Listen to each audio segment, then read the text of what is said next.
Comment surmonter les tentations? Les tentations sont une partie inséparable de la vie humaine. Chacun de nous fait face à des luttes internes qui mettent notre foi, notre moralité et notre force de caractère à l'épreuve. Cependant, la Bible montre que les tentations, bien que difficiles, ne doivent pas nous vaincre.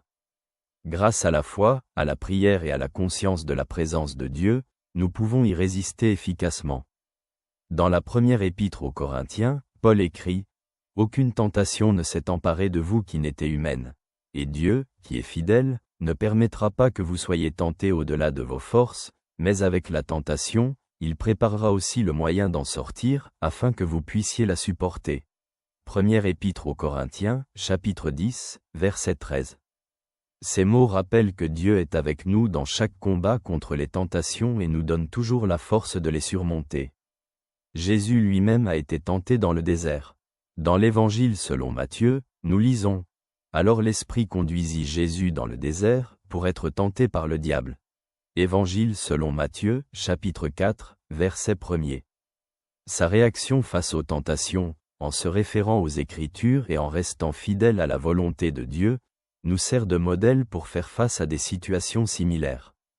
La psychologie indique que la conscience des tentations et de leurs sources aide à les gérer efficacement. Lorsque nous comprenons ce qui nous tente et pourquoi, nous pouvons mieux nous préparer à ces moments et prendre des décisions conscientes qui renforcent notre volonté. Comment gérer les tentations en pratique?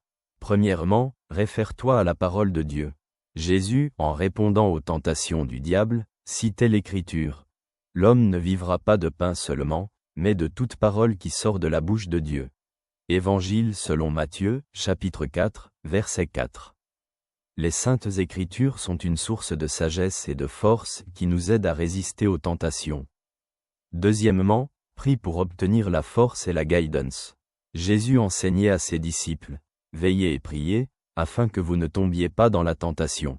L'esprit est bien disposé, mais la chair est faible. » Évangile selon Matthieu, chapitre 26, verset 41. La prière renforce notre vigilance spirituelle et nous donne la force de lutter. Troisièmement, évite les situations qui mènent aux tentations. Dans le livre des Proverbes, nous lisons « L'homme prudent voit le danger et se cache, mais les simples avancent et en subissent les conséquences. » Livre des Proverbes, chapitre 22, verset 3. La prise de conscience de nos faiblesses et l'évitement des circonstances qui les déclenchent constitue une étape importante pour gérer les tentations. Quatrièmement, cherche du soutien dans la communauté. Paul dans l'Épître aux Galates écrit « Portez les fardeaux les uns des autres, et accomplissez ainsi la loi de Christ. » Épître aux Galates, chapitre 6, verset 2. Partager ces luttes avec des personnes de confiance peut apporter du réconfort et aider à trouver une solution. Cinquièmement, rappelle-toi que les tentations sont parfois des épreuves qui peuvent mener à une croissance spirituelle.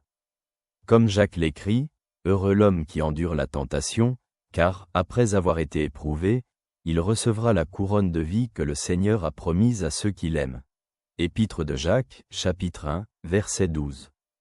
Chaque lutte victorieuse contre les tentations renforce notre foi et notre caractère. Les tentations ne doivent pas nous vaincre, car Dieu est notre force et notre bouclier. Jésus assure, « Vous aurez des tribulations dans le monde. Mais prenez courage, j'ai vaincu le monde. » Évangile selon Jean, chapitre 16, verset 33. La confiance en la puissance de Dieu, la prière et la fidélité à sa parole nous permettent de persévérer et de triompher dans les moments d'épreuve. Si tu prends plaisir à nos discussions et que tu souhaites voir émerger de tels sujets, tu peux soutenir cette initiative. Détails dans la description.